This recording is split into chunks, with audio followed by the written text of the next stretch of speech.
ದರ್ಶನ್ ವಿಚಾರವಾಗಿ ಸಿಪಿ ಯೋಗೇಶ್ವರ್ ಪ್ರತಿಕ್ರಿಯಿಸಿದ್ದಾರೆ. ಈ ಕುರಿತು ಒಂದು ಅಪ್ಡೇಟ್ಸ್.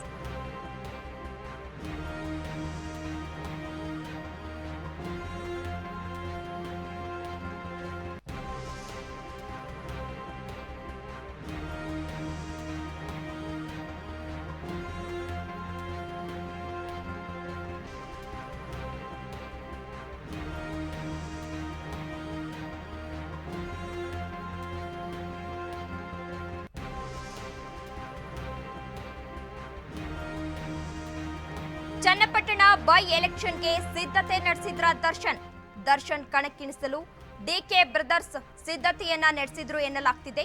ಮಾಜಿ ಸಚಿವ ಸಿಪಿ ಯೋಗೇಶ್ವರ್ ಸ್ಫೋಟಕ ಹೇಳಿಕೆಯನ್ನ ನೀಡಿರುವಂತದ್ದು. ಕಾಂಗ್ರೆಸ್ನ ಅಚ್ಚರಿ ಅಭ್ಯರ್ಥಿ ಜೈಲು ಪಾಲಾಗ್ತಿದ್ದಾರೆ. ನಟ ದರ್ಶನ್ ಕೇಸ್ ವಿಚಿತ್ರ ಎಂದ ಯೋಗೇಶ್ವರ್ ಚನ್ನಪಟ್ಟಣ ಬೈ ಎಲೆಕ್ಷನ್ಗೆ ಸಿದ್ಧತೆ ನಡೆಸಿದ್ರ ದರ್ಶನ್ ಎನ್ನುವ ಪ್ರಶ್ನೆ ಕೂಡ ಈಗ ಎದುರಾಗ್ತಾ ಇರುವಂತದ್ದು. ದರ್ಶನ್ ಅನ್ನ ಕಣಕ್ಕಿಳಿಸಲು ಡಿಕೆ ಬ್ರದರ್ಸ್ ಸಕಲ ಸಿದ್ಧತೆಯನ್ನ ನಡೆಸಿಕೊಂಡಿದ್ರು ಎನ್ನಲಾಗ್ತಿದೆ. ಮಾಜಿ ಸಚಿವ ಸಿಪಿ ಯೋಗೇಶ್ವರ್ ಅವರು ಸ್ಫೋಟಕ ಹೇಳಿಕೆಯನ್ನ ನೀಡಿರುವಂತದ್ದು. ಅಚ್ಚೇರಿ ಅಭ್ಯರ್ಥಿ ಈಗ ಜೈಲ್ ಕಂಬಿ ಎಣಿಸ್ತಾ ಇದ್ದಾರೆ. ಅಚ್ಚೇರಿ ಅಭ್ಯರ್ಥಿ ಯಾರು ಅಂತ ಗೊತ್ತಿದೆ ನನಗೆ, ಯಾರನ್ನ ಹಾಕ್ಬೇಕು ಅಂತ. ಅವ್ರು ಯಾವುದೋ ಕೊಲೆ ಕೇಸ ಸಿಗಾಕೊಂಡು ಜೈಲ್ ಕಂಬಿ ಎಣಿಸ್ತಾ ಇದ್ದಾರೆ. ಪಾಪ ಅಚ್ಚೇರಿ ಅಭ್ಯರ್ಥಿನೇ ಬರಲಿ, ಇನ್ಯಾರಾದ್ರೂ ಬರಲಿ, ಚುನಾವಣೆಗೆ ಎರಡು ಪಕ್ಷದವರು ಸಿದ್ಧವಾಗಿದ್ದೀವಿ, ಚುನಾವಣೆ ಮಾಡ್ತೀವಿ. ಮಾನ್ಯ ಮಾಜಿ ಸಂಸದರು ಅಚ್ಚೇರಿ ಅಭ್ಯರ್ಥಿ ಅಂತ ಹೇಳ್ತಾ ಇದ್ರಲ್ಲ, ಅವರು ಈಗ ಒಬ್ಬರು ಈಗ ಮರ್ಡರ್ ಕೇಸ ಸಿಗಾಕೊಂಡಿದ್ದಾರೆ. ಅವರೇ ಅಚ್ಚೇರಿ ಅಭ್ಯರ್ಥಿ ಮಾಡಬೇಕು ಅಂತ ಅವ್ರು ಇದ್ರು. ಹಾಗಾಗಿ ಅದು ಆಗಲ್ಲ. ಈಗ ಬಹುಶಃ ಇನ್ನೊಬ್ರು ಯಾರಾದ್ರು ಹೊಸ ಅಚ್ಚೇರಿ ಅಭ್ಯರ್ಥಿ ಅವ್ರು ಹುಡುಕ್ಬೋದು, ನೋಡೋಣ. ಗೊತ್ತು ನನಗೆ, ಅಚ್ಚೇರಿ ಅಭ್ಯರ್ಥಿ ಈಗ ಜೈಲ್ ಕಂಬಿ ಎಣಿಸ್ತಾ ಇದ್ದಾರೆ. ಅಚ್ಚೇರಿ ಅಭ್ಯರ್ಥಿ ಯಾರು ಅಂತ ಗೊತ್ತಿದೆ ನನಗೆ, ಯಾರನ್ನ ಹಾಕ್ಬೇಕು ಅಂತ. ಅವ್ರು ಯಾವುದೋ ಕೊಲೆ ಕೇಸ ಸಿಗಾಕೊಂಡು ಜೈಲ್ ಕಂಬಿ ಎಣಿಸ್ತಾ ಇದ್ದಾರೆ. ಪಾಪ ಅಚ್ಚೇರಿ ಅಭ್ಯರ್ಥಿನೇ ಬರಲಿ, ಇನ್ಯಾರಾದ್ರೂ ಬರಲಿ, ಚುನಾವಣೆಗೆ ಎರಡು ಪಕ್ಷದವರು ಸಿದ್ಧವಾಗಿದ್ದೀವಿ, ಚುನಾವಣೆ ಮಾಡ್ತೀವಿ. ಮಾನ್ಯ ಮಾಜಿ ಸಂಸದರು ಅಚ್ಚೇರಿ ಅಭ್ಯರ್ಥಿ ಅಂತ ಹೇಳ್ತಾ ಇದ್ರಲ್ಲ, ಅವರು ಈಗ ಒಬ್ಬರು ಈಗ ಮರ್ಡರ್ ಕೇಸ ಸಿಗಾಕೊಂಡಿದ್ದಾರೆ. ಅವರೇ ಅಚ್ಚೇರಿ ಅಭ್ಯರ್ಥಿ ಮಾಡಬೇಕು ಅಂತ ಅವ್ರು ಇದ್ರು. ಹಾಗಾಗಿ ಅದು ಆಗಲ್ಲ. ಈಗ ಬಹುಶಃ ಇನ್ನೊಬ್ರು ಯಾರಾದ್ರು ಹೊಸ ಅಚ್ಚೇರಿ ಅಭ್ಯರ್ಥಿ ಅವ್ರು ಹುಡುಕ್ಬೋದು, ನೋಡೋಣ. ಗೊತ್ತು ನನಗೆ, ಅಚ್ಚೇರಿ ರೇಣುಕಾಸ್ವಾಮಿ ಕೊಲೆ ಕೇಸ್ಗೆ ಶೋಭಾ ಕರಂದ್ಲಾಜೆ ಪ್ರತಿಕ್ರಿಯಿಸಿದ್ದಾರೆ. ಈ ಕುರಿತು ಒಂದು ಅಪ್ಡೇಟ್ಸ್.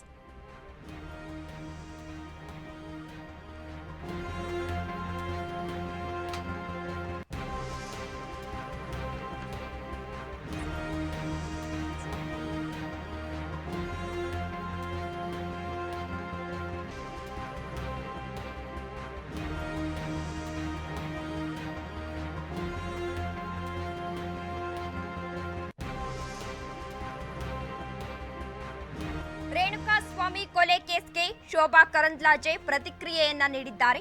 ಕಾಂಗ್ರೆಸ್ ಸರ್ಕಾರ ಕೊಲೆ ಕಡುಕರ ಪರ ನಿಂತಿದೆ. ನಟ ದರ್ಶನ್ ಕಾಂಗ್ರೆಸ್ ಪರ ಕೆಲಸ ಮಾಡಿದ್ದಾರೆ. ಹೀಗಾಗಿ ಅವರನ್ನ ರಕ್ಷಣೆ ಮಾಡೋ ಕೆಲಸವನ್ನ ಕಾಂಗ್ರೆಸ್ ಸರ್ಕಾರ ಮಾಡ್ತಿದೆ ಎಂದು ಕಾಂಗ್ರೆಸ್ ವಿರುದ್ಧ ಶೋಭಾ ಕರಂದ್ಲಾಜೆ ವಾಗ್ದಾಳಿಯನ್ನ ನಡೆಸಿರುವಂತದ್ದು. ಕಾನೂನು ರೀತಿ ಕ್ರಮ ತನಿಖೆ ಆಗಬೇಕು ಎಂದಿದ್ದಾರೆ. ನಿಜವಾದ ಅಪರಾಧಿಗಳನ್ನ ರಕ್ಷಣೆ ಮಾಡುವ ಕೆಲಸ ಆಗಬಾರದು. ರೇಣುಕಾಸ್ವಾಮಿ ಕೊಲೆ ಕೇಸ್ಗೆ ಶೋಭಾ ಕರಂದ್ಲಾಜೆ ಪ್ರತಿಕ್ರಿಯೆಯನ್ನ ನೀಡಿರುವಂತದ್ದು. ರೇಣುಕಾಸ್ವಾಮಿ ಕೊಲೆ ಕೇಸ್ಗೆ ಶೋಭಾ ಕರಂದ್ಲಾಜೆ ಕಾಂಗ್ರೆಸ್ ವಿರುದ್ಧ ವಾಗ್ದಾಳಿಯನ್ನ ನಡೆಸಿದ್ದಾರೆ. ಕಾಂಗ್ರೆಸ್ ಸರ್ಕಾರ ಕೊಲೆಗಡುಕರ ಪರ ನಿಂತಿದೆ. ನಟ ದರ್ಶನ್ ಕಾಂಗ್ರೆಸ್ ಪರ ಈ ಹಿಂದೆ ಕೆಲಸವನ್ನ ಮಾಡಿದ್ರು. ಹೀಗಾಗಿ ಅವರನ್ನ ರಕ್ಷಣೆ ಮಾಡೋ ಕೆಲಸವನ್ನ ಮಾಡ್ತಾ ಇದೆ ಕಾಂಗ್ರೆಸ್ ಸರ್ಕಾರ. ಕಾನೂನು ರೀತಿ ಕ್ರಮ ತನಿಖೆ ಆಗಬೇಕು ಎಂದು ಸಚಿವೆ ಹೇಳಿರುವಂತದ್ದು. ಯಾಕೆ ದರ್ಶನ್ ಇವತ್ತು ಕಾಂಗ್ರೆಸ್ಸಿನ ಸರ್ಕಾರದ ಕೆಲಸ ಮಾಡಿದ್ರು, ಚುನಾವಣೆಯಲ್ಲಿ ಕೆಲಸ ಮಾಡಿದ್ರು ಅನ್ನುವ ಕಾರಣಕ್ಕಾಗಿ ರಕ್ಷಣೆ ಮಾಡ್ತಿದ್ದಾರೋ? ಅವರಿರುವಂತ ಪೊಲೀಸ್ ಸ್ಟೇಷನ್, ಅವರಿರುವಂತ ಜಾಗಕ್ಕೆ ಈ ರೀತಿಯ ಒಂದು ರಕ್ಷಣೆಯನ್ನು ಒದಗಿಸಿರುವಂತದ್ದು. ಜನಸಾಮಾನ್ಯರಿಗೆ ಒಂದು ಕಾನೂನು, ದೊಡ್ಡವರಿಗೆ ಒಂದು ಕಾನೂನು, ಕಾಂಗ್ರೆಸ್ ಕಾರ್ಯಕರ್ತರಿಗೆ ಬೆಂಬಲಿಗರಿಗೆ ಒಂದು ಕಾನೂನು ಅನ್ನುವಂತ ಸಂದೇಶವನ್ನ ರಾಜ್ಯದಲ್ಲಿ ಕಳಿಸ್ತಾ ಇದೆ. ಅದಕ್ಕಾಗಿ ಕಾನೂನು ರೀತಿಯಲ್ಲಿ ಕ್ರಮವನ್ನ ಕೈಗೊಳ್ಳುವಂತದ್ದು ಆಗಬೇಕು. ಕಾನೂನಿನ ಮುಂದೆ ಯಾರು ದೊಡ್ಡವರಿಲ್ಲ, ಯಾರು ಚಿಕ್ಕವರಿಲ್ಲ. ಕಾನೂನಿನಂತೆ ಶಿಕ್ಷೆ ಆಗಬೇಕು, ಕಾನೂನಿನಂತೆ ತನಿಖೆ ಆಗಬೇಕು ಅನ್ನುವಂಥ ಆಗ್ರಹವನ್ನು ನಾನು ಮಾಡ್ತಾ ಇದ್ದೀನಿ. ಆದರೆ ಯಾರು ಕೊಲೆಗಡುಕರಿದ್ದಾರೆ, ನಿಜವಾಗ್ಲೂ ಅವರು ಕೊಲೆ ಮಾಡಿದ್ದಾರೆ, ಅಪರಾಧಿಗಳಿದ್ದಾರೆ, ಅವರನ್ನು ರಕ್ಷಣೆ ಮಾಡುವಂಥ ಕೆಲಸವನ್ನ ಪೊಲೀಸರಾಗಲಿ ಅಥವಾ ಸರ್ಕಾರ ಆಗಲಿ ಮಾಡಬಾರದು ಅನ್ನುವಂಥ ಆಗ್ರಹವನ್ನು ನಾನು ಮಾಡ್ತಾ ಇದ್ದೀನಿ. ಯಾಕೆ ದರ್ಶನ್ ಇವತ್ತು ಕಾಂಗ್ರೆಸ್ಸಿನ ಸರ್ಕಾರದ ಕೆಲಸ ಮಾಡಿದ್ರು, ಚುನಾವಣೆಯಲ್ಲಿ ಕೆಲಸ ಮಾಡಿದ್ರು ಅನ್ನುವ ಕಾರಣಕ್ಕಾಗಿ ರಕ್ಷಣೆ ಮಾಡ್ತಿದ್ದಾರೋ? ಅವರಿರುವಂತ ಪೊಲೀಸ್ ಸ್ಟೇಷನ್, ಅವರಿರುವಂತ ಜಾಗಕ್ಕೆ ಈ ರೀತಿಯ ಒಂದು ರಕ್ಷಣೆಯನ್ನು ಒದಗಿಸಿರುವಂಥದ್ದು ಜನಸಾಮಾನ್ಯರಿಗೆ ಒಂದು ಕಾನೂನು, ದೊಡ್ಡವರಿಗೆ ಒಂದು ಕಾನೂನು, ಕಾಂಗ್ರೆಸ್ ಕಾರ್ಯಕರ್ತರಿಗೆ ಬೆಂಬಲಿಗರಿಗೆ ಒಂದು ಕಾನೂನು ಅನ್ನುವಂಥ ಸಂದೇಶವನ್ನ ರಾಜ್ಯದಲ್ಲಿ ಕಳಿಸ್ತಾ ಇದೆ. ಅದಕ್ಕಾಗಿ ಕಾನೂನು ರೀತಿಯಲ್ಲಿ ಕ್ರಮವನ್ನ ಕೈಗೊಳ್ಳುವಂಥದ್ದು ಆಗಬೇಕು. ಕಾನೂನಿನ ಮುಂದೆ ಯಾರು ದೊಡ್ಡವರಿಲ್ಲ, ಯಾರು ಚಿಕ್ಕವರಿಲ್ಲ. ರೇಣುಕಾ ಸ್ವಾಮಿಯನ್ನ ಕೊಲೆ ಮಾಡಿದ ಕೇಸ್ನಲ್ಲಿ ನಟ ದರ್ಶನ್ ಪವಿತ್ರ ಗೌಡ ಸೇರಿ ಇನ್ನುಳಿದ ಆರೋಪಿಗಳನ್ನ ಪೊಲೀಸರು ಅರೆಸ್ಟ್ ಮಾಡಿ ವಿಚಾರಣೆ ನಡೆಸಿದ್ದಾರೆ. ಈ ಸಂಬಂಧ ಮಾಜಿ ಗೃಹ ಸಚಿವ ಆರಗ ಜ್ಞಾನೇಂದ್ರ ಅವರು, ದರ್ಶನ್ ಸೆಲೆಬ್ರಿಟಿ ಆಗಿದ್ರೆ ಅವರ ಬಗ್ಗೆ ನನಗೂ ಗೌರವವಿದೆ. ಇದೊಂದು ಅನುಮಾನವಂತಹ ಕೊಲೆ. ಕಾನೂನು ಒಬ್ಬೊಬ್ಬರಿಗೆ ಒಂದೊಂದು. ಸೆಲೆಬ್ರಿಟಿಯಾಗಿ ದರ್ಶನ್ ಬಗ್ಗೆ ನಾನು ಕೂಡ ಗೌರವ ಹೊಂದಿರತಕ್ಕಂಥ, ಆದರೆ ಇದೊಂದು ಅಮಾನುಷವಾದಂಥ ಕೊಲೆ ಇದೆ. ಇದರಲ್ಲಿ ಕಾನೂನು ಒಬ್ಬೊಬ್ಬರಿಗೆ ಒಂದೊಂದಿಲ್ಲ ಮತ್ತು ಕಾನೂನು ವ್ಯಾಪ್ತಿ ಏನು ಅಂತೇಳಿ ಇದರಿಂದ ಸಾರ್ವಜನಿಕರಿಗೆ ತೋರಿಸ್ಬೇಕು. ಈಗ ಈ ಕ್ರಿಮಿನಲ್ ಆ್ಯಕ್ಟಿವಿಟೀಸ್ ಮಾಡೋರಿಗೆ ಒಂದು ಸಂದೇಶ ಹೋಗಬೇಕು. ಆ ರೀತಿಯಲ್ಲಿ ಪೊಲೀಸರು ಕ್ರಮ ತಗೊಳ್ಬೇಕು. ನಿನ್ನೆ ನಾನು ನಿಮ್ಮ ಮೀಡಿಯಾಗಳಲ್ಲಿ ನೋಡಿದೆ, ಪೊಲೀಸ್ ಸ್ಟೇಷನ್ನಿಗೆ ಶಾಮಿಯಾನ ಹಾಕಿಟ್ಟಿದ್ದಾರೆ. ನಿನ್ನೆವರೆಗೆ ಒಂಥರ ಪಾರದರ್ಶಕವಾಗಿ ನಡೆದಿತ್ತು, ಅರೆಸ್ಟ್ ಮಾಡಿದರು, ಇದೆಲ್ಲ ನಡೆದಿತ್ತು. ನಮಗೂ ಏನೋ ಒಳ್ಳೆಯ ರೀತಿಯಿಂದ ಅದು ಎನ್ಕ್ವೈರಿ ಆಗ್ತದೆ ಅನಿಸುತ್ತೆ.